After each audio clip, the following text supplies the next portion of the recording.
We have a terrific panel, and I think you probably know everyone here, Kelsey Davenport from ACA, Ali Vaez from International Crisis Group, and Dylan Weems from J Street.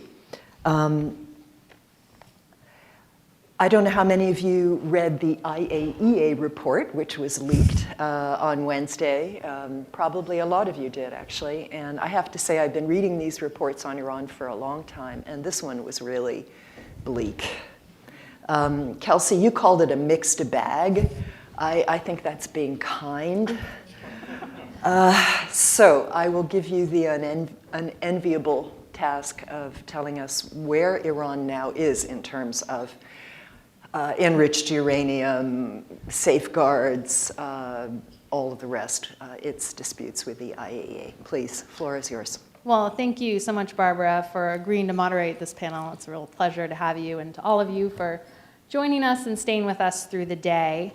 Also, I just feel like since we're here in the National Press Club, it's worth remembering that a lot of the countries that we've been talking about today, it's very challenging to be a journalist and just to express appreciation for the journalists and their courage and the job that they're doing. It's much, much appreciated, and I think we all benefit from it.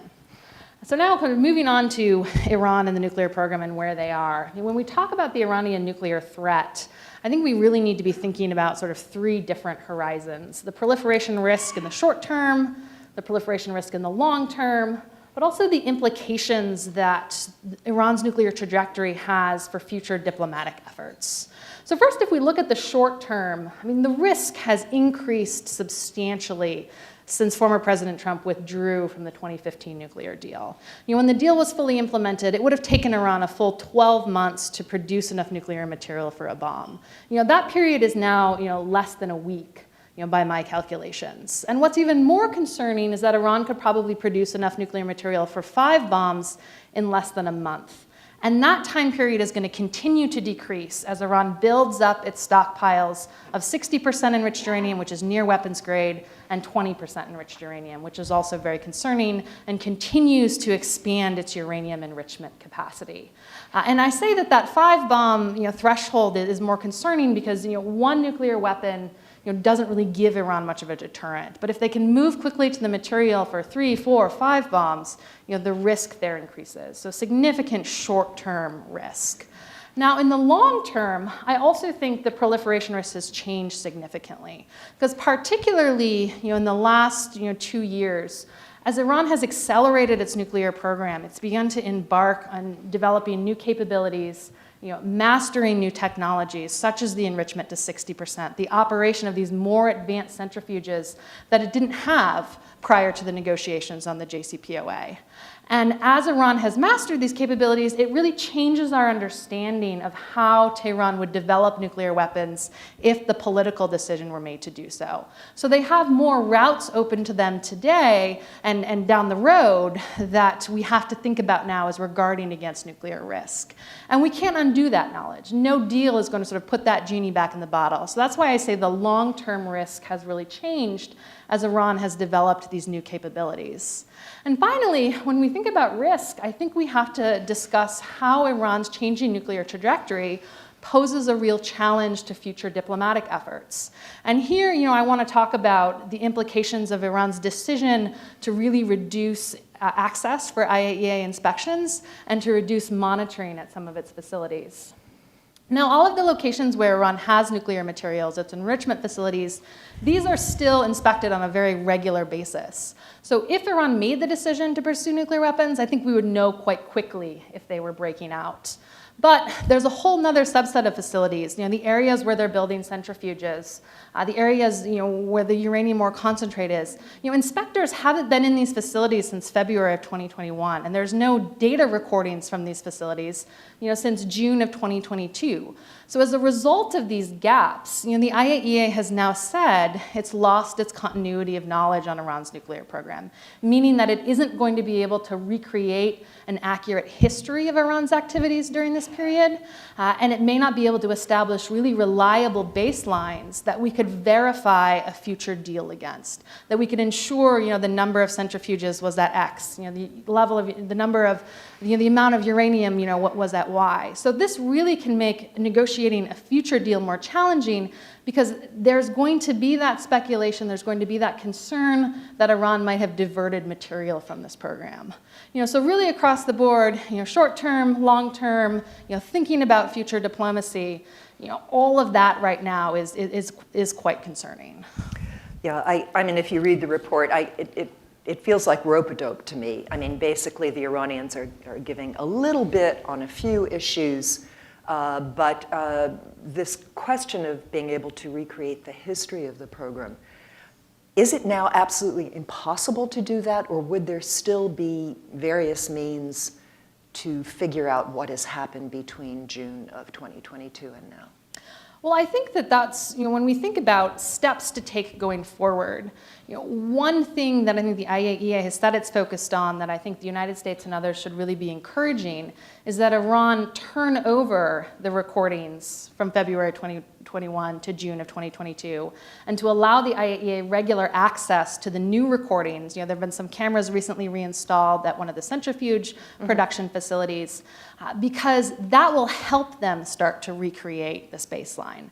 Now, in terms of, can it be done? I mean, the IAEA has pretty much said, even with Iranian cooperation, even if the data that when the IAEA has access to these recordings, even if that data is sound and reliable, it may not be possible to have sort of 100% certainty of that record of activity.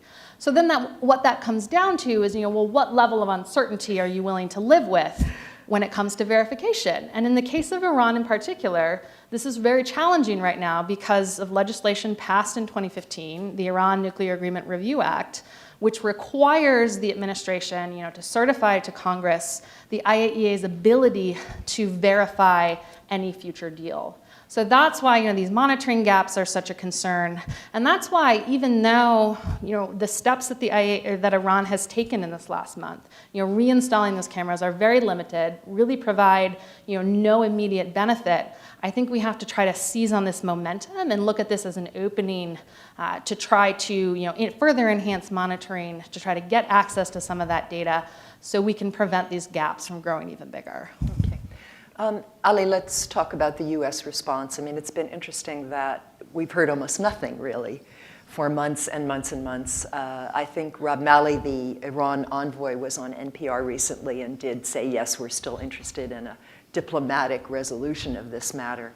But it's been radio silence, really, it seems, for months and months. What is the administration policy now? Is there any hope for even some sort of interim agreement, some sort of freeze in return for release of some assets, anything that could slow the momentum of the program and, give Joe Biden some space as he goes into another election season? Thank you, Barbara. Let me start by thanking Arms Control Association for this fantastic event and for this timely panel. You know better than anyone in this town, Barbara, that Iran and the US are rarely on the same wavelength. In 2022, when the US was ready to sign on the dotted line, in fact, several times in the course of that year to restore the JCPOA and a 27-page detailed agreement that was negotiated in Vienna, Iran was not ready. And now that Iran is ready to do so, the US is not ready. The administration's rhetoric has changed over the course of the past 9 months from saying that the JCPOA is not their focus right now to saying that the text of August of 2022 is no longer fit for purpose. In the G7 statement, they referred to the JCPOA as a useful reference. What I have a hard time understanding is a useful reference for what? Right? Because as Kelsey said, imagine that for political reasons, the administration believes that they cannot restore the JCPOA and sell it to Congress between now and elections. But in 2025, Iran would have 200% of the leverage it had in 2015, with which we got the JCPOA that 90% of people in this town believe was a lopsided agreement. I really have serious doubts that Iran would agree to a longer and stronger deal that is greatly tilted in the US interest in 2025. So the administration came to office with the objective of getting to more for more, because they admitted to some of the criticism that the opponents of the JCPOA had put on the table since 2015, including, for instance, the sunsets or some shortcomings on the inspection side. So they wanted more for more. Right now, what they want is less for less, which basically is a formula for keeping a lid on this situation until after the elections next November. But in practice, what they have ended up is nothing for nothing.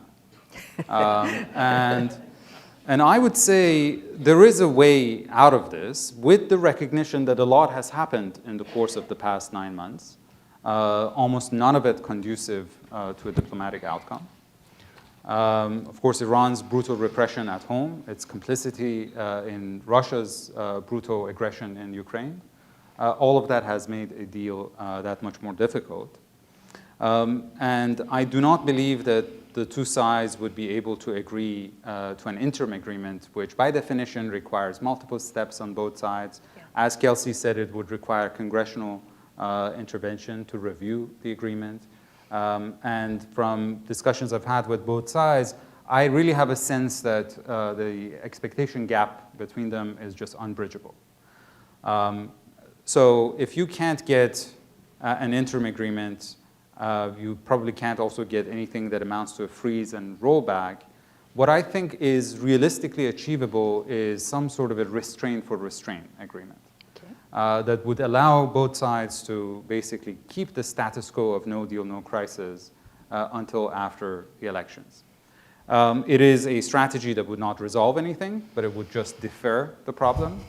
It's a strategy to buy time, but if you buy time, you have to do something with that time. And I think if indeed the detainee negotiations that have been ongoing for a long time, unlike the JCPOA talks that have been frozen, come to fruition, and we get to bring American hostages back home, it's the first time the Biden administration has managed to have any kind of understanding with Iran. And hopefully that will be a gateway that would allow negotiations about a successor agreement that could take place between now and November of next year.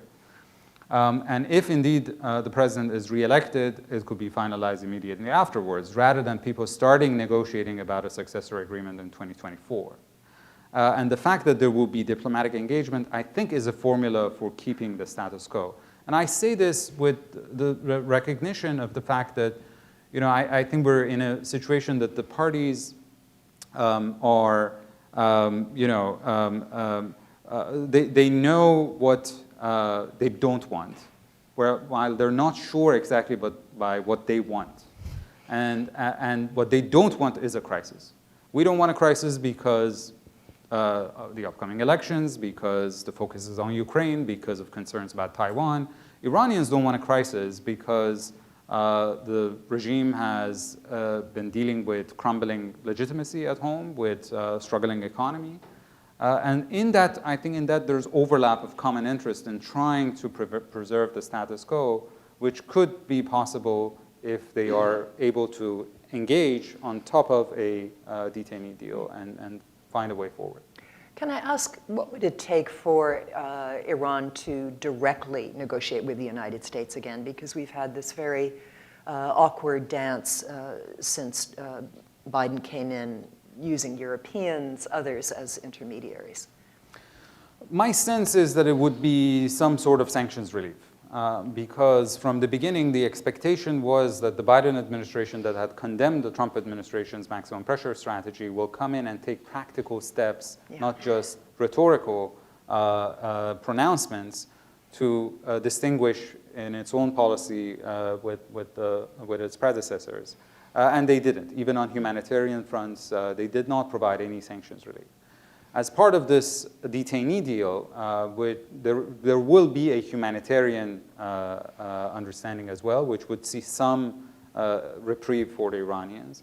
And I'm hoping that that would be sufficient to allow direct engagement. Of course, with the Iranians, there's nothing that is guaranteed for sure. And of course, there's so much friction between Iran and the US and the respective allies in the region that a lot of black swans could emerge. We were very close to a detainee deal also back in March. And then there was a tit-for-tat between Iranian-backed militias in Syria and US forces, and one American was killed. And that derailed the completion of detainee negotiations. So that kind of tension could still emerge and derail the entire process. There was a piece, I think, in the Washington Post just today about Iran bringing in new IEDs to try to kill Americans in Syria. So, yeah. Just one quick point on that. Yeah. That leak is about information, intelligence that was basically presented to the government back in November. So it's not recent. Okay. It's at a time that there were, tensions were pretty high between the two sides. But again, as I said, there's no guarantee that we would not end up in a similar situation down the road. I have one more domestic Iranian question. They recently replaced their national security advisor, Ali Shamkhani, with an IRGC admiral who is supposed to be more hardline, certainly not someone who has the kind of long record of service that Shamkhani had. Do you see that as relevant in any way to this, or just a domestic switch in Iran? So this kind of agreement between Iran and the US requires really a political decision from the very top. I don't want to,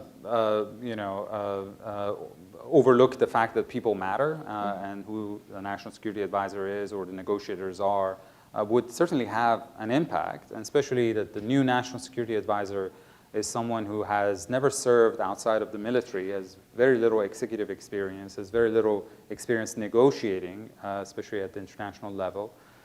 So all of that creates uncertainty.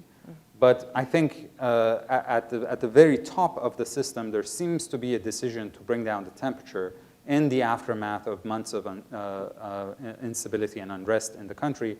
And that is, you see it as part of a pattern of reconciling with Saudi Arabia, now potential reconciliation with Egypt, bringing down the temperature at the, with some neighbors in the Gulf.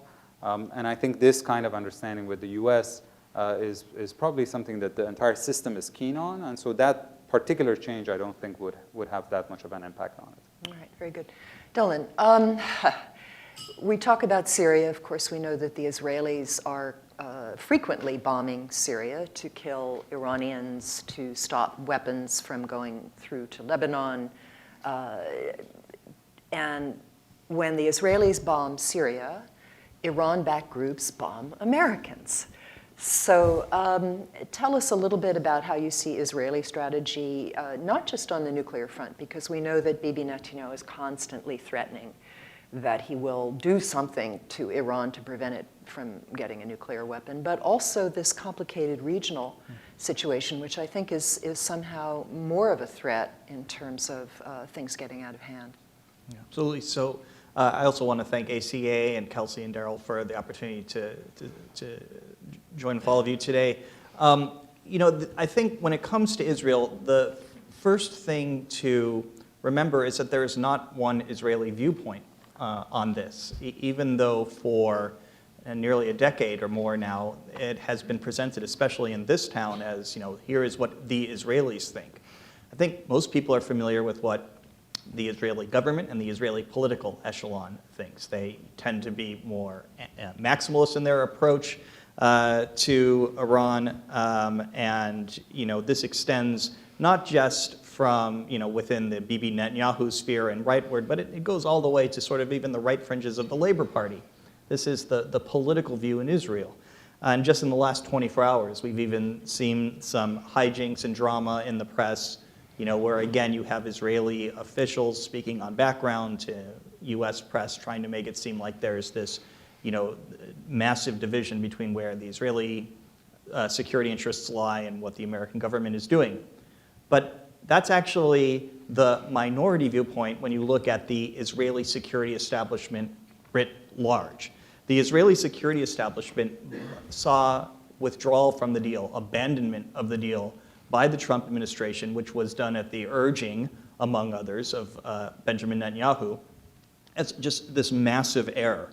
Former Mossad head Tamir Pardo called it an unforgivable strategy and a strategic mistake for the Netanyahu government to be pushing Trump to abandon the deal as he did. Ehud Barak, Israel's former prime minister and its most decorated soldier in its history, called it a delusional decision to abandon the deal. And if you look at where the Israeli security establishment was, going as far back as 2013 and then in 2015 during the negotiating process and when there was actually a deal on the table for Congress to consider, the overwhelming consensus of that security establishment is that having the deal was better than not.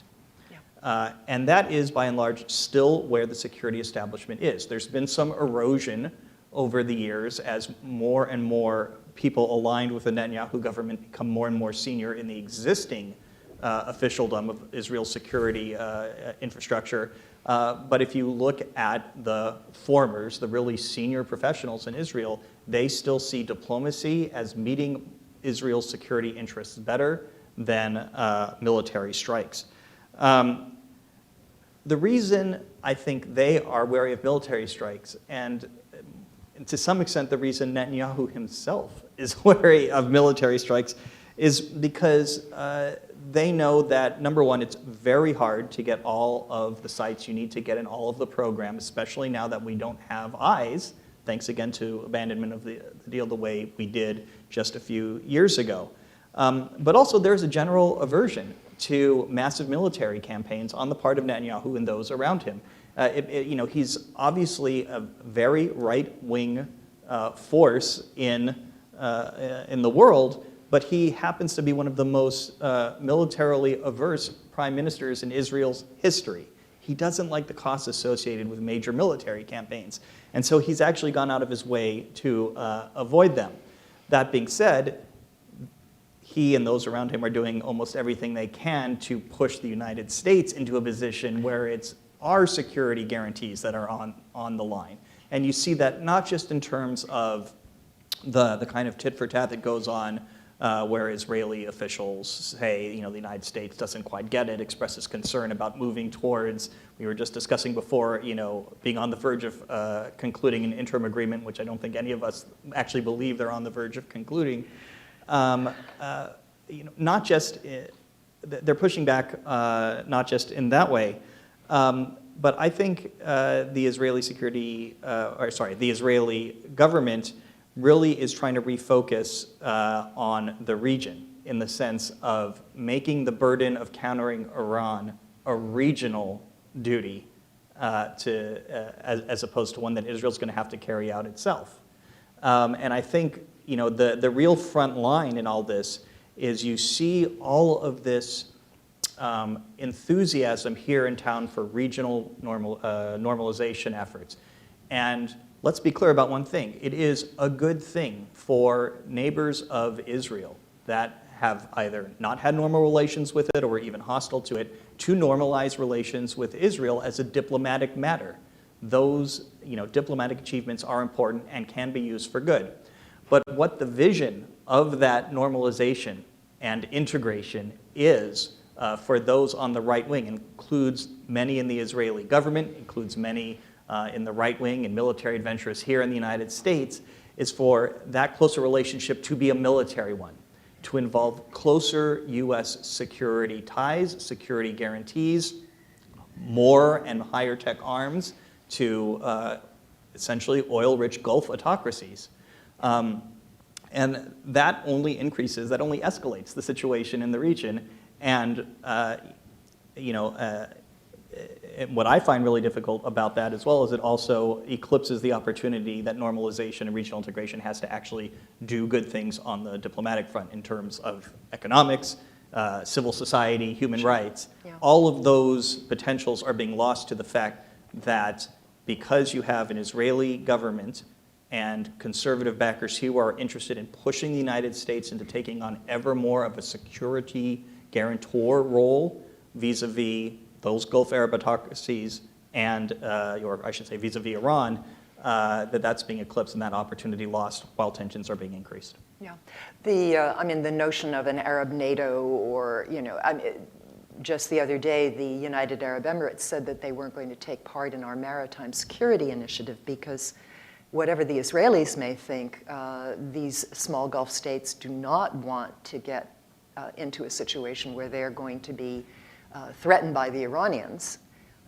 Because of their ties with Israel, or the perception that they're part of this kind of alliance. So that seems a bit of a pipe dream, although Jake Sullivan is on his way to Saudi Arabia.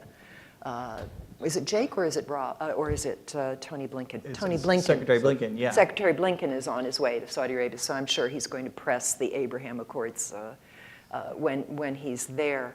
How does the domestic turmoil in Israel affect all of this? And does it make Bibi more or less risk averse? And you didn't deal with the Syria question. I mean, this kind of billiards game that we play there, where the Israelis hit the Iranians and the Iranians hit us, and it ping pongs around.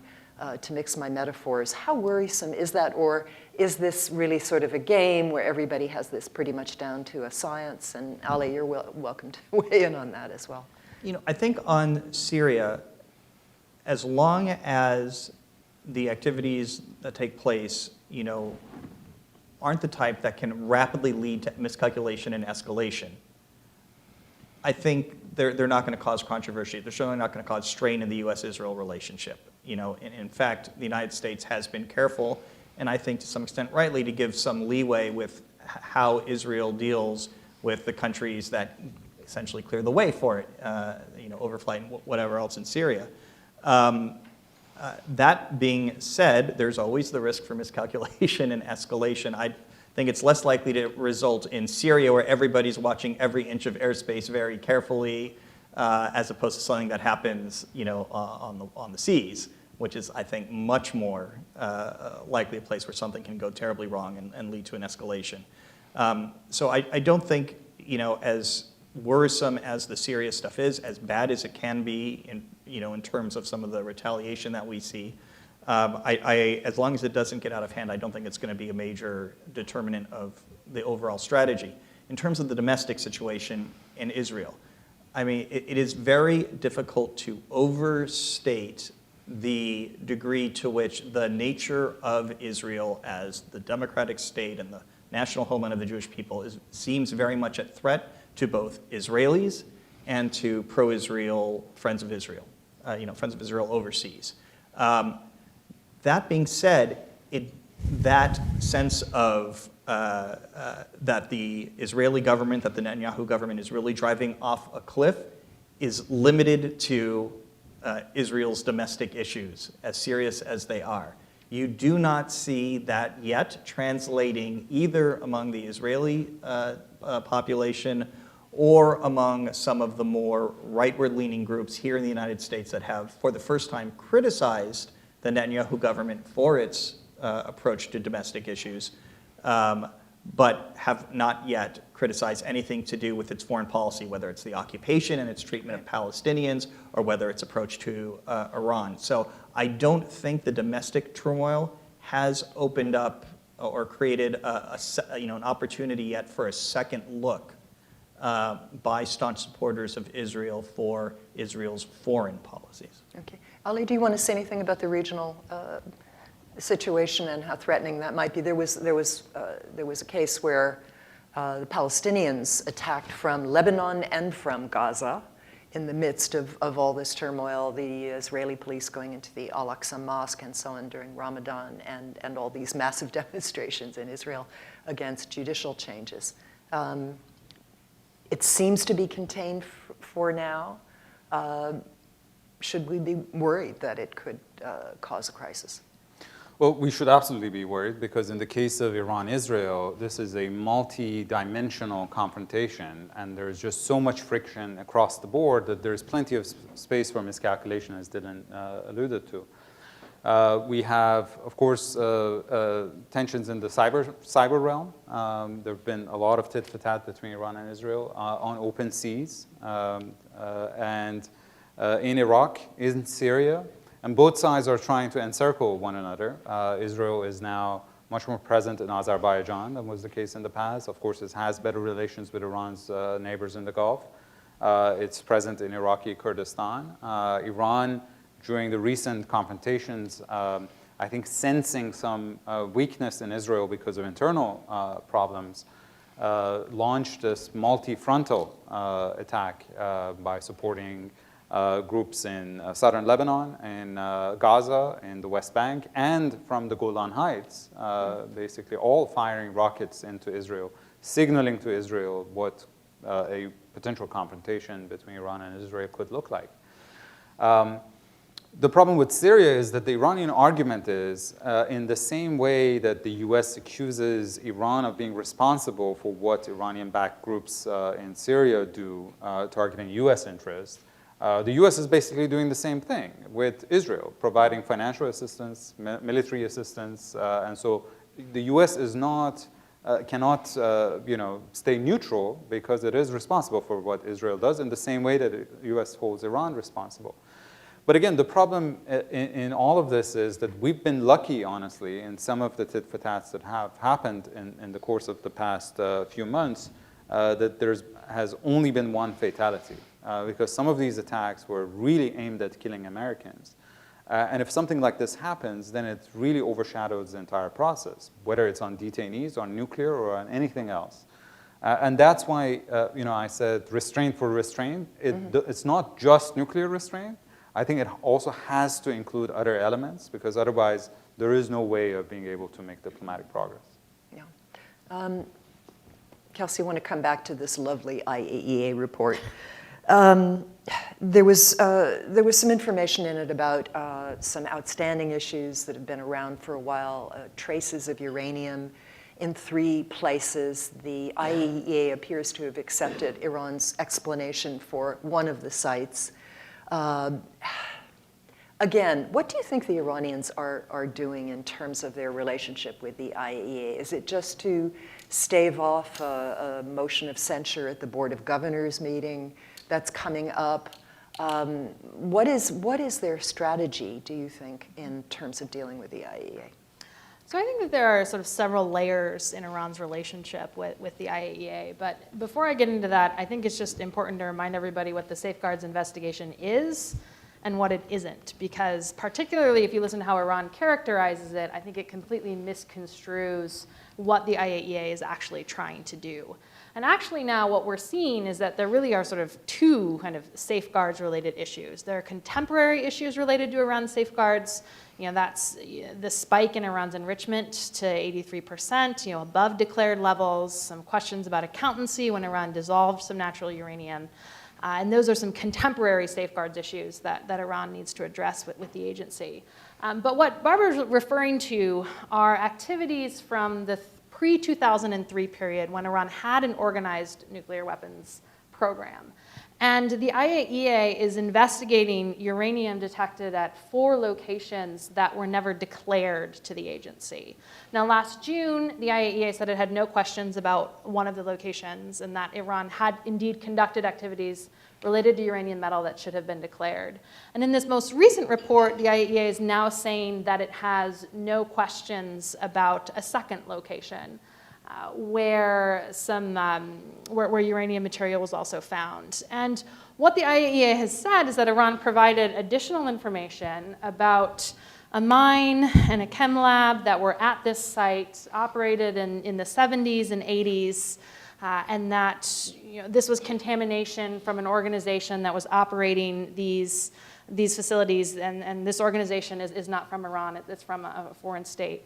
But what's interesting is that Iran floated this explanation last year, and the IAEA said, no, this isn't credible, this isn't plausible. The IAEA was provided with more information from Iran, and now Iran, and now the IAEA is saying, okay, maybe this is possible. But the member state that, where the organization that ran this mine in Kevlav is located, they denied any linkage. So I think there is some concern and speculation that the IAEA may be letting Iran off the hook a little bit in order to try to facilitate some progress on transparency and reinstalling some of these cameras at certain nuclear sites. And I think this is extremely concerning because this safeguards investigation into the pre-2003 activities, this is about accounting for Iran's nuclear material. I mean, this is really sort of and Iran is legally obligated to provide the IAEA with the answers that it needs to ensure that its nuclear materials remain in peaceful purposes. So I am concerned, like I said, that the IAEA may feel like it's under pressure to resolve this or maybe trying to kind of do some horse trading here. And I think for Iran, they view this investigation through several different lenses. There are some who see this as an illegitimate attempt to reopen what's referred to as the possible military dimensions file, which was closed in 2015. And this was the investigation into Iran's activities related to weaponization that the IAEA concluded as part of the JCPOA. And they say, well, this is closed. The IAEA can't go back and revisit it without acknowledging that this is a separate issue about accountancy. So some see it as illegitimate. Some of the documentation that first raised IAEA concerns, came from archival material that Israel stole from Iran. So they also, point to this as, foreign sort of manufactured evidence, despite the fact that, like I said, the IAEA visited these sites and found, this uranium. So I'm very concerned that if this issue isn't resolved, it risks, further escalating, tensions and further driving Iran to advance its nuclear program. Because there are still 2 sites where the IAEA is not satisfied with Iran's explanations. And if Iran continues to stonewall the agency, the IAEA's board is going to have no choice but to censure Iran again. The board needs to support the agency. And at some point, again, if there's no cooperation, think about, referral to the Security Council. Iran is going to retaliate. I mean, it has said that. It has done so in the past. And if we get back into this escalatory spiral, then I think, given how advanced Iran's nuclear program is, the room to maneuver is so narrow. The risk of Iran, tripping a U.S. or Israeli red line, is really increasing. The risk of miscalculation is increasing. So I think we have to start thinking of, creative ways to, like I said, build on this very narrow, limited progress we've seen between Iran and the IAEA to not only increase transparency, but also try to address the rest of these safeguards issues. And I think we just need to acknowledge that, Iran is never going to publicly tell the truth about what it did prior to 2003. This government is not going to admit to illicit nuclear weapons-related work. But what we have to hold them accountable for is, accounting for this nuclear material. And in my opinion, if they want to publicly, kind of lie essentially about, the activities that were involved with that material, if they want to say, publicly that they just forgot to declare it, maybe we can let that go as long as we have the answers and the access about the material to ensure that, the IAEA knows where it is. Do you have confidence that Iran has not diverted materials to some secret location, in a mountain somewhere? Well, I think we've seen, particularly in the last few months, the U.S. intelligence community say time and time again that there's no evidence of weaponization activity. I think that's critical. And I think given the continued IAEA presence at facilities where nuclear material is present, we can probably say quite confidently that nuclear material is not being diverted. And the IAEA... Explain that because we don't have the cameras functioning. We have a big gap in recordings, but we do have IAEA inspectors, right? In all of these facilities. Are they there 24/7, or are they only there at, certain intervals? So the inspectors have access to any facility that contains nuclear material. And the scope of the IAEA's access, is determined by, the size of Iran's nuclear program and its enrichment levels. So the IAEA, I think, has fairly regular access to places like Natanz and Fordow, where Iran is actually enriching uranium. And the IAEA said in this most recent report that it just carried out, its physical inventory verification, an annual process that it does, for every member state. So I think, with the results of that and the regular IAEA access, we would know quite quickly if Iran, decided to dash to weapons grade levels, or if Iran was diverting nuclear material for a covert program.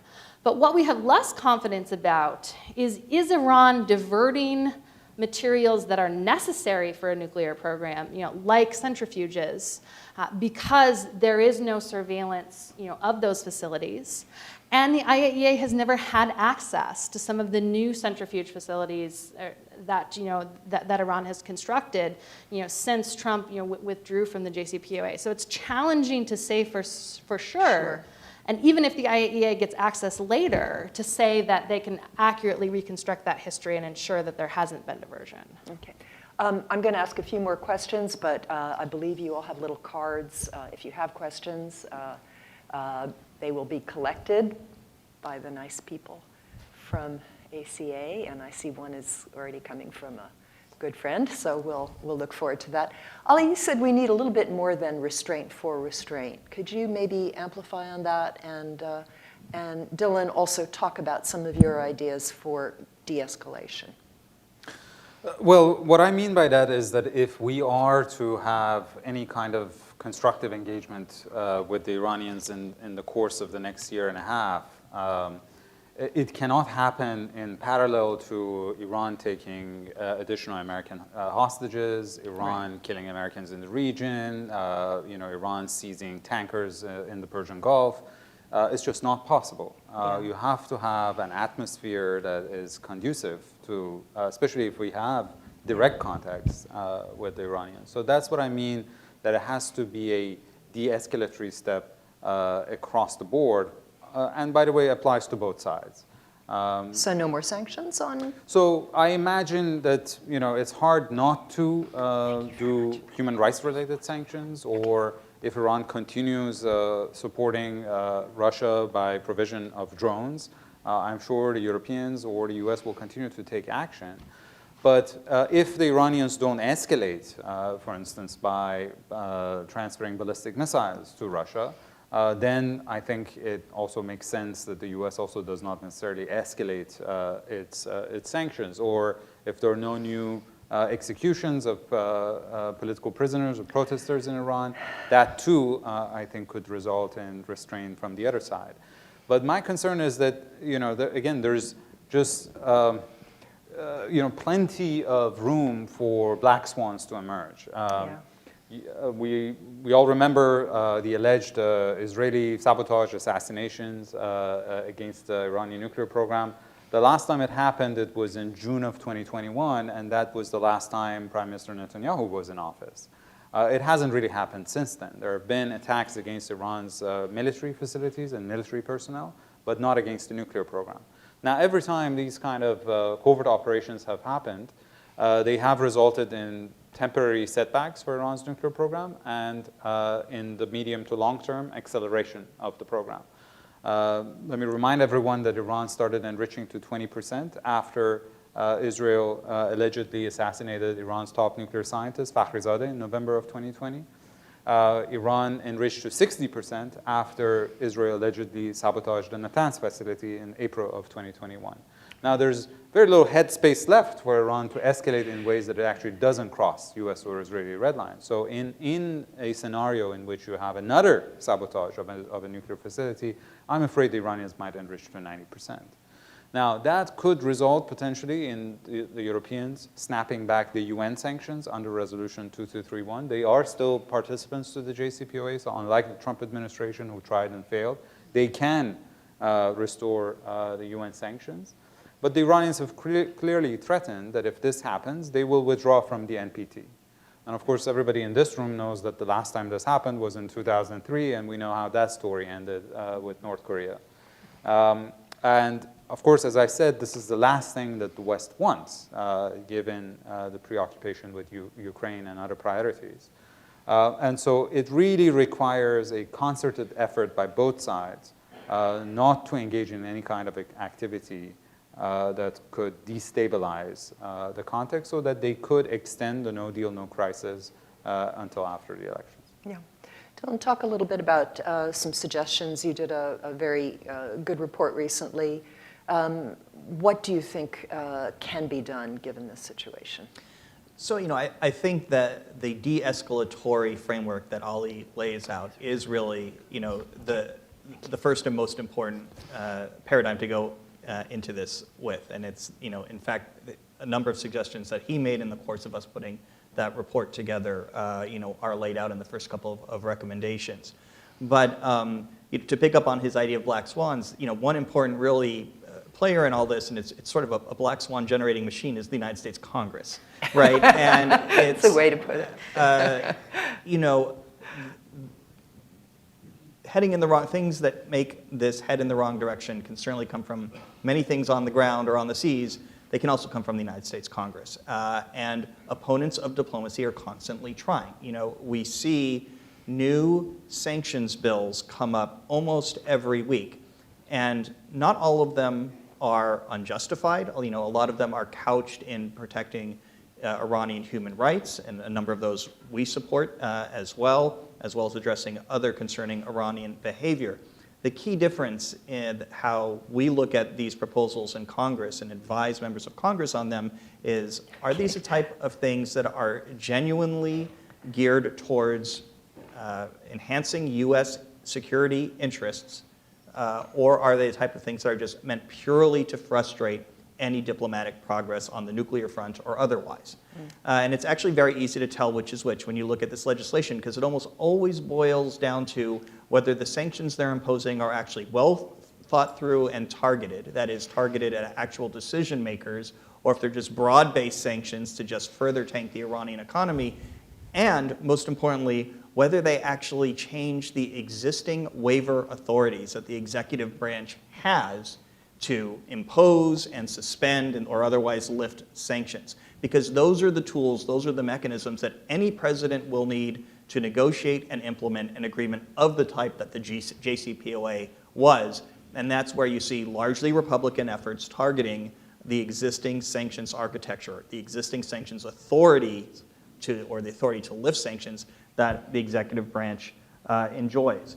What we're recommending to Congress as part of this report is, yes, there is sanctionable activity in Iran, and there is a way that we can recalibrate the US sanctions architecture so that it actually puts more pressure on the parties in Iran that are engaged in the malign activity, but actually empowers ordinary Iranians vis-a-vis their own government as well. And there's just some incredible writing and research that's been done on this, and a number of suggestions. Just a few of the ones we highlight in the report are, helping ordinary Iranians have access to a safe place to keep their money outside of Iran, right? We have all of these sanctions in place to make sure that no one in Iran can put a cent anywhere. Yeah. That's terrible, because the only people who are able to do it in Iran are the really senior people who are in charge of all this nefarious activity. They might manage a way to put their millions somewhere else, but ordinary Iranians can't. So we need to reverse that, and the US sanctions architecture needs to actually encourage that. Same thing with access of ordinary Iranians to opportunities to do remote work, remote education, Yes. schooling, so that they have a financial lifeline that extends outside of Iran, preferably to the United States and to Europe, so they are not dependent on the regime. Something like 80% of Iranian households are in some way financially dependent on the Iranian regime or receive benefits. We need to change that, and US sanctions, recalibrating them can go a long way to doing that. But none of that discussion is happening if you look at what some of the groups to our right are recommending. They're just recommending blanket sanctions and tying the hands of the administration and its ability to lift and adjust those sanctions. And lastly, the last suggestion we have is really get back to that regional piece. The next big fight on this, and it really does intersect with a lot of the Israel-Palestine work that J Street does, is which direction are we going to take regional integration?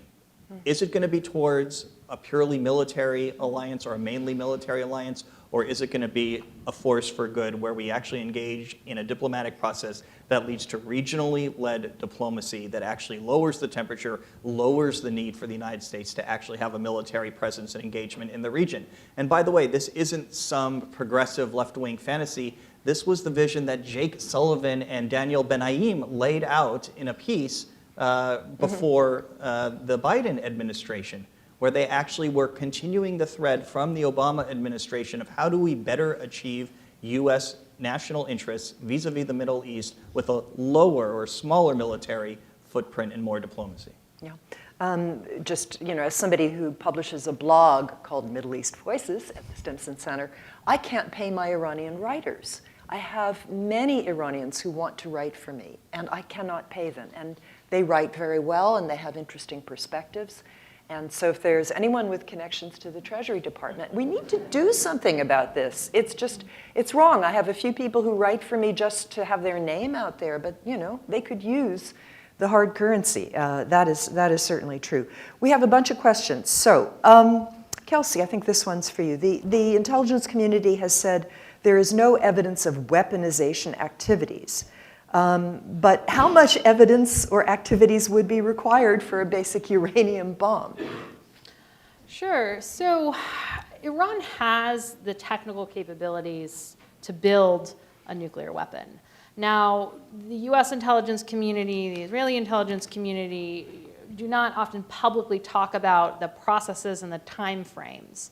But we have seen some comments recently from General Milley, from some Israeli officials that suggest that in as short as 6 months, Iran might be able to build, a crude uranium bomb.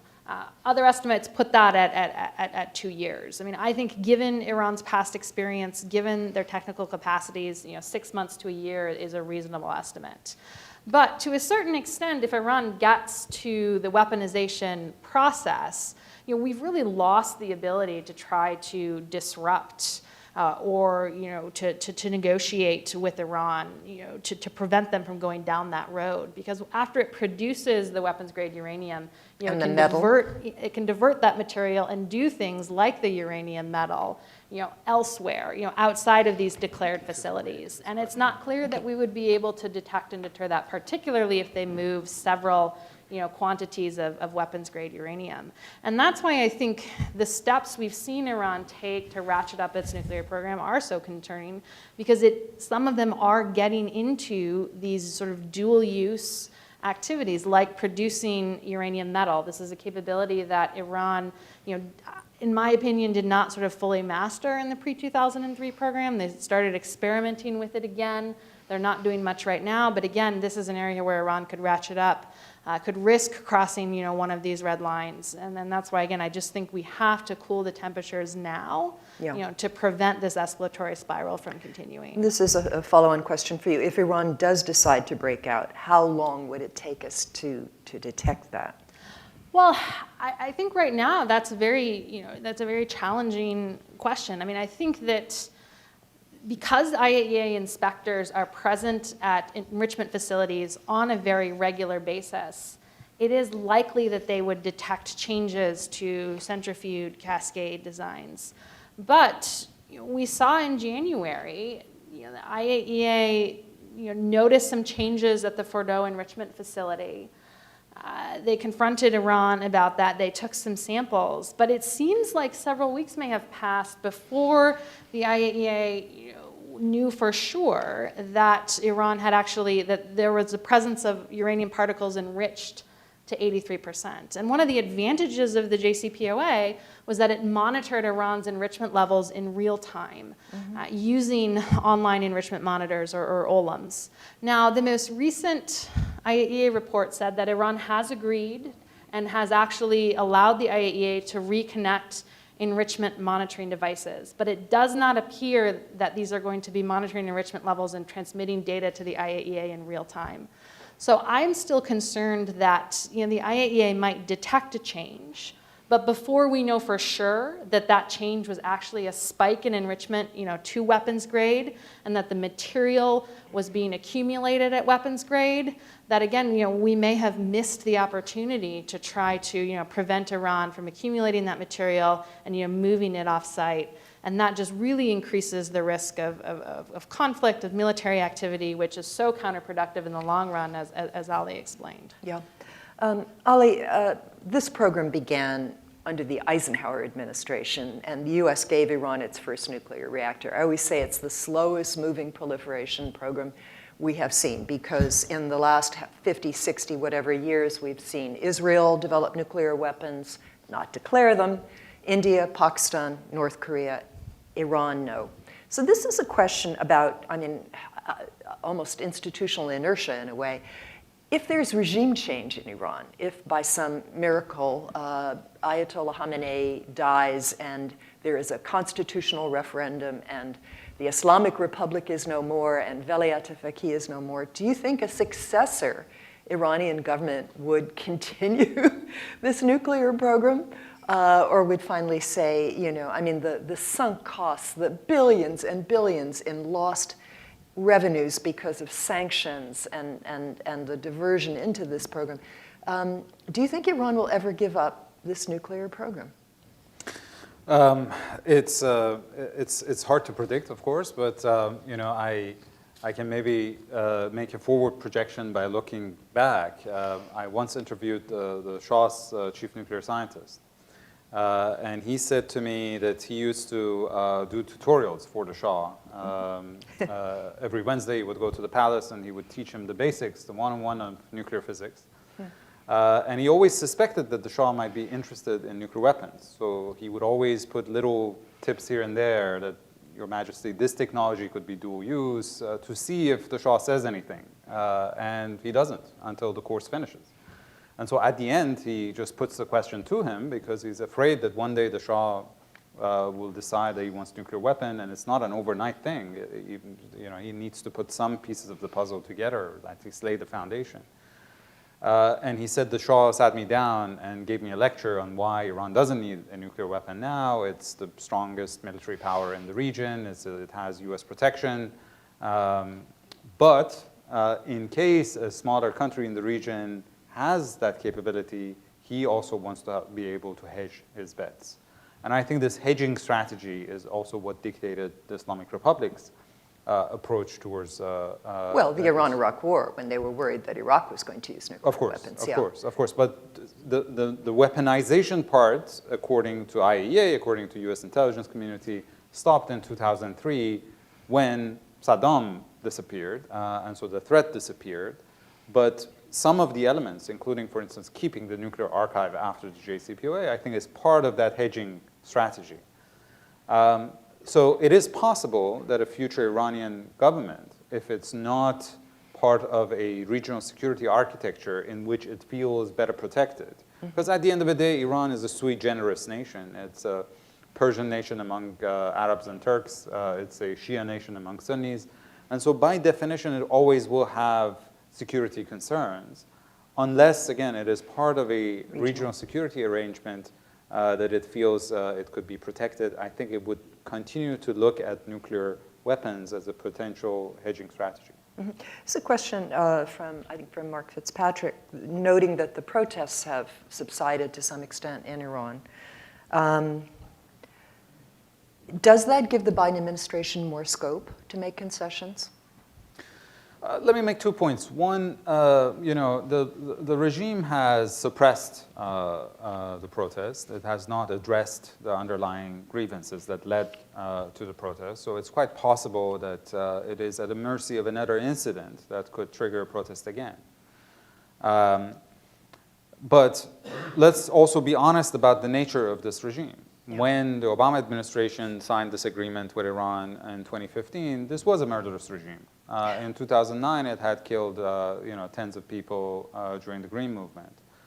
In 2021, when the Biden administration came to office, it was also a murderous regime. In 2019, it had killed, in fact, upward of 300 at least people during protests. So the nature of the regime has not changed in all these years. And by the way, President Trump today just said if he had been reelected, he could get a deal with Iran in 1 week. So even for the Republicans, it seems like dealing with this regime is, as long as it's done by them, is not, is not blasphemy.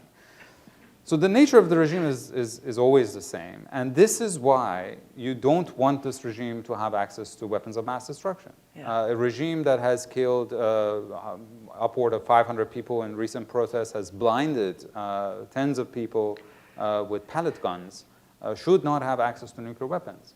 And we have done this throughout the arms control history of this country, of negotiating with evil empires, calling them evil empires, and yet getting deals with them that would curb the biggest threats that they would pose to US interests and that of international peace and security. And we should be able to do the same with the Iranians. So in that sense, I think whether there are protests or no protests, I think the non-proliferation priorities should remain in place. But there's also the political reality that we live with. And as Kelsey said, because of INARA, because of congressional, the need for Congress to review a deal, we have to be realistic. And that's what I said. I don't think even an interim agreement, even a gesture for gesture at this moment, anything that would require Congress to come into this debate at this point is possible. But again, kicking the can down the road is not sufficient unless it comes with a plan of what should follow the JCPOA. Let me just add one more thing in the regional context that, when we talk about alternatives, I think another thing that we should start thinking about is the fact that unlike in 2015, when Iran had good relations with the West, it was on speaking terms with the United States, and very bad relations with the Gulf countries. Now it's the other way around. Yeah. And maybe in that there's also an opportunity of thinking about this deal in an entirely different way. Maybe we should try to get a sub-regional agreement that countries in the sub-region agree to never enrich above 5%, never enrich above, never engage in uranium and plutonium reprocessing, all ratify the additional protocols. There are concerns about Saudi nuclear program. And get not short-term temporary restrictions, but longer-term restrictions as part of initial steps towards a Persian Gulf free of. U.S. would have to lift sanctions and allow those countries to trade and invest in each other. Sure, Otherwise, sure. this is not going to work. And that That's I think has a better chance of being sustained than deals that would allow Iran to do free trade with Europe or Asia. Because if you look, for instance, at Iran's relations, trade relations with Dubai, they have survived the test of time, regardless of which administration has been in office in this country, whether we've been on a confrontational or cooperational approach towards Iran. And I think the kind of trade ties at the regional level are much more immune to external pressure and therefore much more sustainable. And plus, unlike the Europeans, U.S. partners in the region can actually do lobbying work in this town, which is necessary if you want to preserve any kind of political understanding. One more quick question for you, and that is about Iran's missiles. They have now developed missiles with a range of 2,000 kilometers, is that correct? Is there any indication they've gone beyond that, or well, it where is they are now? Even currently with a lighter,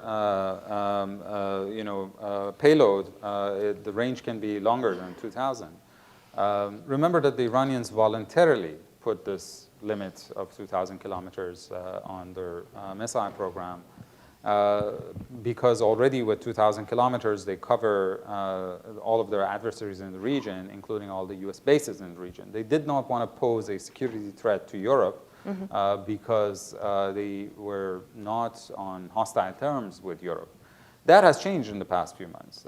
In the past few months with Europeans being very proactive on supporting some Iranian opposition groups in Europe, the Iranians believe that the Europeans are even ahead of the curve compared to the US in terms of advocating for regime change. It's no longer about behavior change, it's about regime change. And so I see this kind of missile technology development as signaling to the Europeans that if they want to move towards more hostility with Iran, Iran has options of its own to retaliate. Great. We're almost out of time, but this is a final question for each speaker, and we'll start with Dylan. What are the main things both sides need to do to avoid military conflict? And I'll add Israel as the third wheel here. Right, but so look, for the United States, it is the administration absolutely needs to shut out the noise from special interest groups that are claiming to be able to impact their prospects in the next election but can't. Sounds like APEC. There's an alphabet soup of groups that this could apply to. Okay. But I think for the U.S., the administration needs to realize the room it does have to actually, as Ali has laid out, not escalate and maybe even start to take de-escalatory steps. I'm not in the business of prescribing what Iran needs to do other than stop its threatening activities. But I think what I'll say is I think some of the almost desperation you see right now coming from Iran to show that it's doing an occasional thing in a non-escalatory direction here and there shows more willingness on their part to play ball than at any point since early September of 2022 when the wheels came off a re-entry to the JCPOA. Kelsey, what would you like to see the Iranians do specifically on the nuclear front? You talked about transparency, about allowing real-time monitoring, yes? Yeah. Of enrichment. Anything else that would be on your wish list to tamp down the tensions? Sure. So I think I said, real-time monitoring of enrichment to ensure like immediate detection of breakout. I think reinstalling cameras at facilities and ensuring the IAEA has regular access. That's key to deterring diversion and ensuring that we would know about diversion. I would also say if Iran could be encouraged to take steps that prevent that breakout time period to multiple nuclear weapons from decreasing further, that could be really advantageous in kind of buying time through the next election cycle when we can pursue, a new negotiation based on a new paradigm. Enrichment? I think I don't see Iran freezing enrichment, but I think there are other options. They could slow their accumulation of 60% and 20%. They could convert some of that material to powder. Then they still have it, but they can't enrich it quickly, or that conversion process would take time. So anything that I think decreases the likelihood of that breakout window to multiple weapons narrowing further is important. I also think it's really critical that the United States continue to signal to the Israelis that we cannot afford more sabotage, we cannot afford more assassinations, because that is just going to ignite another escalatory spiral. And as my colleagues have pointed to, in the long term, that just drives Iran's nuclear facilities further underground and causes them to ratchet up their activities in the long run. Yeah. Ali, anything else you would add in terms of what both sides can do? No, I think I covered that already. Let me just say, I think with the brain trust we have in this room, it's important to think about what failure in this case means in general for non-proliferation, because the core bargain of the JCPOA for the past 20 years, it has taken different forms, but the core bargain has been nuclear restrictions and transparency measures in return for economic incentives. Iran's nuclear program is now so advanced that I don't think a long-term deal, a sustainable agreement that has only short-term temporary restrictions and transparency measures would really satisfy those who are really concerned about Iran's intentions and capabilities. And the other side of this coin, which is more important and almost no one in this town pays attention to, is the fact that for 20 years, the West has failed to deliver on the economic incentives it has promised to Iran. The Europeans, when they were negotiating alone in 2003 to 2005, couldn't do it without the US. They also couldn't do it post-2018 when the US withdrew from the agreement. And the US has proven unreliable. That with every administration, this happened, of course, with North Korea, but it also happened again with Iran, that we are unable to provide effective and sustainable sanctions relief. And this really undermines the utility of this very powerful tool of economic coercion if we are unable to demonstrate to countries that are subject of US sanctions that change of behavior will result in the removal of sanctions. And I think North Koreans have looked at Iran experience and have learned a few lessons. And vice versa, unfortunately. And if we don't get some sort of a diplomatic settlement with Iran soon, this whole entire formula will no longer be viable, and then we have to start from scratch. Wow, well, that's a kind of depressing note to end on, but I want to thank our speakers who have all been absolutely fantastic. I want to thank you for sticking with the program. I know it's been a long day, and look forward to talking to all of you again very soon. Thank you. Thanks, Barbara.